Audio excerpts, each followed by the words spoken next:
जय हिंद दोस्तों, स्वागत है आपका फिर से एक बार यूपी एग्जाम मित्र एमजेएफएससी में। फ्रेंड्स, आज का हमारा टॉपिक है विमुद्रीकरण, डिमोनेटाइजेशन। आखिर विमुद्रीकरण क्या है, इस पर हम चर्चा करेंगे। और फ्रेंड्स, ये आपकी आगामी परीक्षा उत्तर प्रदेश पुलिस के लिए काफ़ी इंपॉर्टेंट होने वाला है, साथ ही अन्य प्रतियोगी परीक्षाओं। तो फ्रेंड्स, सबसे पहले हम जानेंगे मुद्रा क्या है, व्हाट इज करेंसी। तो फ्रेंड्स, मुद्रा जो है धन का वह रूप है जिसका उपयोग वस्तुओं सेवाओं के क्रय विक्रय के लिए किया जाता है। यानी आप मुद्रा से कोई भी वस्तु खरीदते हैं और किसी भी सेवा को आप खरीद पाते हैं। आपने कोई भी वस्तु, कोई भी चीज़ खरीदी या आपने कोई भी सेवा ली, डॉक्टर से परामर्श लिया, वकील से सलाह ली, उसको भी आपने उसके बदले मुद्रा का लेन देन किया। तो जिन वस्तुओं का या सेवाओं का क्रय विक्रय किया जाता है वो होती है मुद्रा।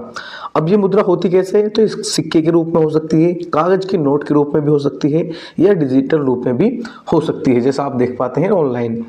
और यह आमतौर पर किसी देश की सरकार द्वारा जारी भी की जाती है, नियंत्रित भी की जाती है, और सरकार जब चाहे इसको बंद भी कर देती है। तो ये तो थी फ्रेंड्स मुद्रा। अब इसके बाद में हम बात करेंगे फ्रेंड्स विमुद्रीकरण पर। विमुद्रीकरण को आम भाषा में नोटबंदी कहा जाता है। आखिर नोटबंदी क्या है, तो नोटबंदी वह प्रक्रिया है जिसमें सरकार वर्तमान में चल रही किसी भी मुद्रा करेंसी को कानूनी रूप से अमान्य घोषित कर देती है और उसकी जगह नई मुद्रा या नए नोट जारी करती है।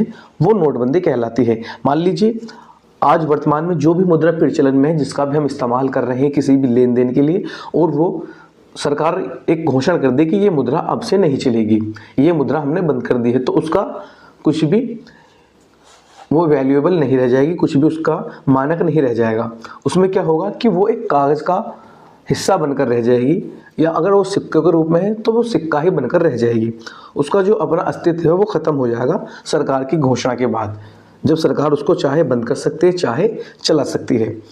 फ्रेंड्स, विमुद्रीकरण का यानी नोटबंदी करने का उद्देश्य क्या होता है, तो इसमें क्या होता है, एक तो काला धन समाप्त करना होता है, दूसरा नकली नोट समाप्त करने होते हैं। क्योंकि जब कोई मुद्रा चलती आ रही है, बहुत लंबा समय हो गया, तो बाजार में उसके जैसे नकली नोट भी देखने को हमें मिलते हैं, तो वो भी समाप्त होते हैं। भ्रष्टाचार में कमी आती है। आतंकवादी फंडिंग को रोकना भी इसका उद्देश्य है, क्योंकि आतंकवाद की गतिविधियों को बढ़ावा देने के लिए कैश का इस्तेमाल किया जाता है, तो उस पर भी इसका प्रभाव पड़ता है।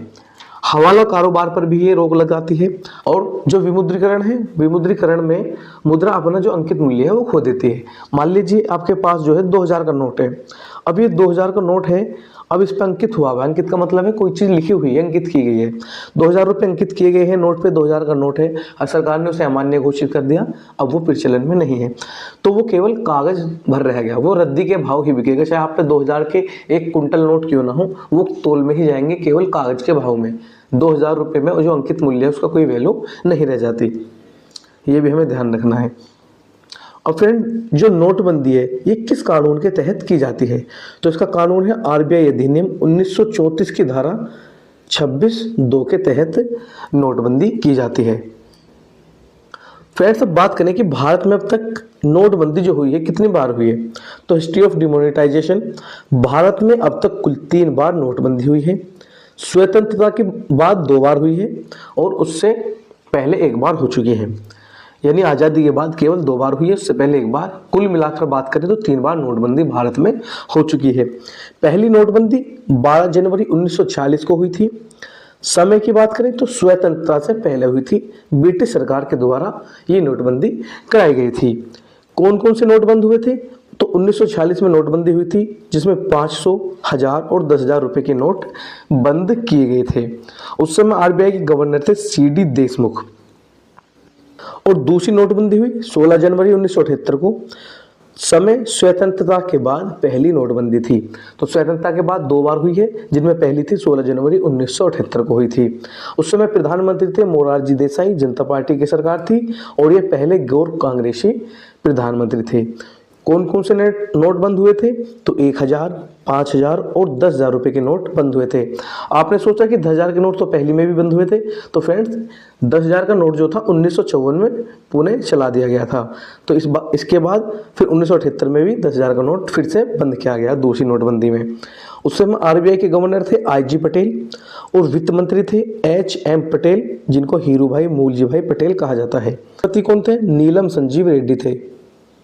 नीलम संजीव रेड्डी उस समय राष्ट्रपति थे। इसके बाद तीसरी नोटबंदी, ये कब हुई थी? ये हुई थी 8 नवंबर 2016 में। प्रधानमंत्री नरेंद्र मोदी थे। कौन कौन से नोट बंद हुए? 500 और 1000 रुपए के पुराने नोट बंद हुए थे और नए नोट जारी किए गए थे। कौन से नोट जारी किए गए? तो 500 के और 2000 रुपए के नए नोट जारी किए गए थे। उस समय कुल मुद्रा का 86% हिस्सा 500 और 1000 के नोटों का था। यानी जो करेंसी चल रही थी 2016 में, टोटल करेंसी में 500 और जो 1000 के नोट थे, 500 और 1000 के नोट जो थे वो उस करेंसी में 86% अपना हिस्सा था उनका, 500 और 1000 के नोटों का। उनके अलावा बाकी अन्य नोट थे। और आरबीआई की रिपोर्ट 2017-18 की वार्षिक रिपोर्ट के अनुसार 15.41 लाख करोड़ रुपए में से 15.31 लाख करोड़ रुपए वापस आए थे, जो कि 99.3% है। यानी जब ये करेंसी वापस हुई थी, 500 और 1000 के नोट बंद किए गए थे, तो इसमें 99.3% नोट वापस आए थे। यानी कि कुल जो प्रतिशत था इन नोटों का 500 और 1000 का, वो था 15.41 लाख करोड़, जिनमें से 15.31 लाख करोड़ रुपए की वापसी हुई।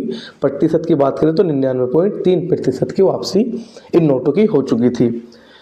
और उस समय आरबीआई गवर्नर कौन थे? उर्जित पटेल थे। वित्त मंत्री अरुण जेटली थे और राष्ट्रपति थे हमारे प्रणब मुखर्जी। इसके बाद फ्रेंड 2000 रुपए के नोट की वापसी। अब 2000 रुपए के नोट भी कुछ समय पहले ही बंद किए गए थे। तो ये कैसे बंद हुए? तो ये थी नीति क्लीन नोट पॉलिसी, स्वच्छ नोट नीति। इसको नोटबंदी माना नहीं गया है क्योंकि 2000 रुपए के नोट की वापसी की गई है। ये प्रचलन से बाहर नहीं हुए हैं, केवल इनको अभी वापसी लिया गया है। स्थिति क्या है? नोट अभी भी प्रचलन में है, वैध मुद्रा है, ये अभी बंद नहीं है, ये बंद नहीं किया गया है, बस सर्कुलेशन से बाहर किए गए हैं। क्योंकि जो 2000 का नोट है अभी भी कई जगह, जैसे डाकखाने हैं, बैंक हैं, कई ऐसी संस्थाएं हैं भारत सरकार की जहां पर ये नोट अभी भी जमा हो सकता है। तो ये जो है नोट की वापसी की गई है, इसको पूर्णतः बंद नहीं किया गया है, ना ही इसको नोटबंदी माना गया है, ये भी आपको ध्यान रखना है। तो 2000 के नोट की वापसी की तारीख क्या थी? 19 मई 2023 थी। और कुल मूल्य उस समय था 3.56 लाख करोड़ रुपए मूल्य के 2000 के नोट सर्कुलेशन में थे, प्रचलन में थे।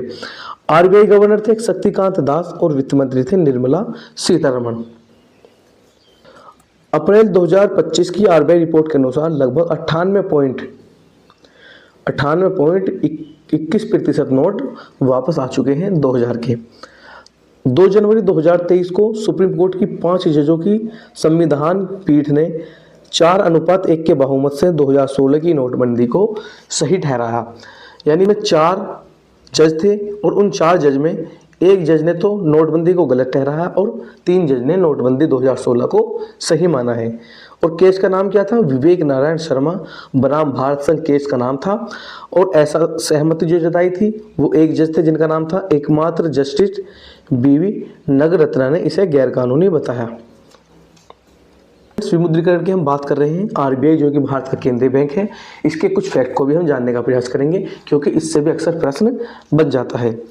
आरबीआई जिसकी फुल फॉर्म होती है रिजर्व बैंक ऑफ इंडिया, कुछ मुख्य इसके फैक्ट हैं जैसे 1 अप्रैल, ये फ्रेंड्स गलत है, 1 अप्रैल 1935 को इसकी स्थापना हुई थी। 1 अप्रैल 1935 को आरबीआई की फ्रेंड स्थापना हुई थी। भारत का केंद्रीय बैंक है। स्थापना 1 अप्रैल 1935 आरबीआई एक्ट 1934 के तहत। एक्ट कौन सा था जब स्थापना हुई? 1934 का आरबीआई एक्ट था और 1 अप्रैल 1935 को इसकी स्थापना हुई थी। कमेटी या समिति, किस समिति की सिफारिश पर हुई थी? तो यंग हिल्टन कमीशन था, जिसको रॉयल कमीशन भी कहते हैं या शाही आयोग के नाम से भी इसको जाना जाता है। इसकी प्रकृति कैसी थी? तो ये सांविधिक निकाय है। सांविधिक निकाय वो होते हैं जो किसी अधिनियम के तहत जिनका निर्माण किया जाता है। मुख्यालय की अगर बात करें तो 1935 से 1937 तक हेडक्वार्टर्स का कलकत्ता में रहा। वर्ष 1937 के बाद मुंबई में आ गया और इसका राष्ट्रीयकरण हुआ 1 जनवरी 1949 को। इसका प्रतीक चिन्ह की बात करें तो ये इसका प्रतीक चिन्ह है जिसमें बंगाल का टाइगर व ताड़ का पेड़ हमें दिखाई पड़ता है। कुछ गवर्नर की सूची है, जैसे प्रथम गवर्नर पूछ लिया जाता है ओशबोर्न स्मिथ थे, दूसरे गवर्नर थे जेम्स टेलन और तीसरे गवर्नर थे CD Deshmukh. CD Deshmukh RBI के क्रम के हिसाब से तीसरे गवर्नर थे, लेकिन अगर भारतीय गवर्नर की बात करें तो भारतीय गवर्नर के रूप में ये प्रथम भारतीय गवर्नर थे इसके। और वर्तमान गवर्नर कौन थे? संजय मल्होत्रा। 11 दिसंबर 2024 से इन्होंने पदभार संभाला हुआ है। तो फ्रेंड्स, ये थे विमुद्रीकरण से संबंधित कुछ फैक्ट। आपको हमारी वीडियो कैसी लगी कमेंट बॉक्स में जरूर बताएं। मिलते हैं अगली वीडियो में, तब तक के लिए जय हिंद, जय भारत।